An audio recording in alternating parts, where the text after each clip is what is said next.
هو يجهز للمعركة.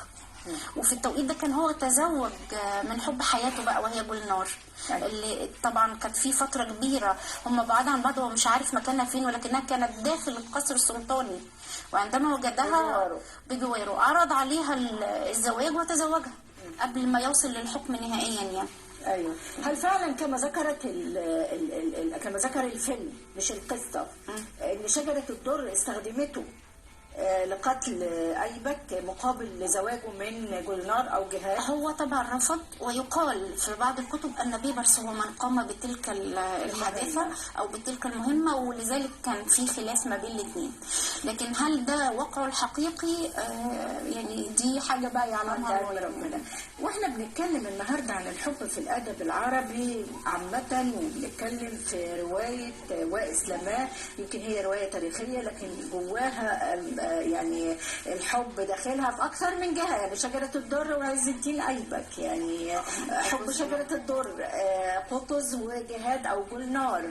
نتكلم عن الجانب العاطفي شوية بما إن حلقتنا النهاردة عن الحب في الأدب الروائي أو في الأدب العربي تحديدا. الجزء الأكبر كان من نصيب جهاد ومحمود، لأن احنا بدأنا معاهم من أول فصل من وهم أطفال، ازاي نشأت العاطفة بينهم، وان هم كانوا دايما مع بعض، هو بيعلمها أمور الفروسية وتسبقه على الحصان أو هو يسبقها، وأحيانا يترك لها هذه المساحة ليشعرها يعني بأنها فارسة ذات قيمة.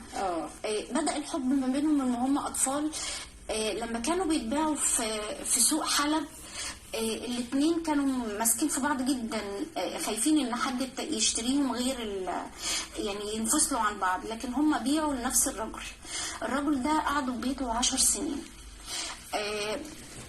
تمنى ان هو يزوجهم وجعل ليهم نصيب من تركته، من التركة عنده، لكن ابنه موسى كان هو شاب فاسق. أراد الأب أن يعني يحصل على طفل آخر ليكون له عودة. على كده المسلسل كان مختلف عن الفيلم. دي اللي في القصة بتاعت كفية فعلا. ذكر هذا الرجل. الرجل ده أخذهم ربهم، قعدوا عنده 10 سنين، ولكن القدر لم يمهلهم الزواج في حياته. موسى أحب إن هو ينتقم من قطز اللي خد مكانه عند والده، فحب يبيع جولنار لرجل مصري، وبيعت هي لوحدها وهو لوحده. بدأ من هنا التفرقة بينهم.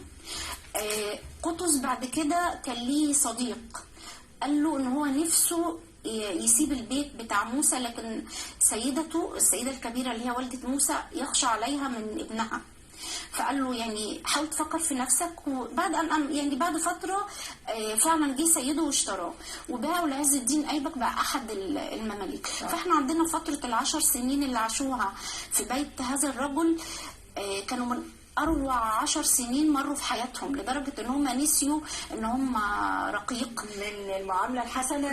كان بيعتبرهم أولاده، وكان يدرك هو وزوجته العلاقة العفيفة اللي ما بينهم، لذلك أراد تزويجهم لكن لم يمهلوا القدر هذا الأمر. معنى كده إن الفيلم كان مختلف عن المسلسل تماما.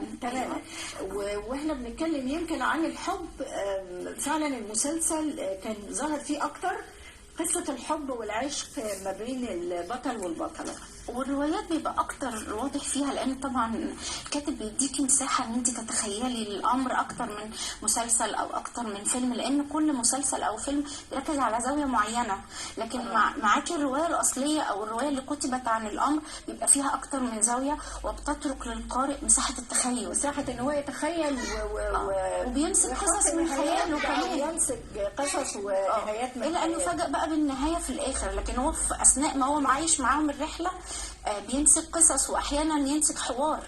القارئ ذكي بيحاول يعوض الاحساس اللي جاله او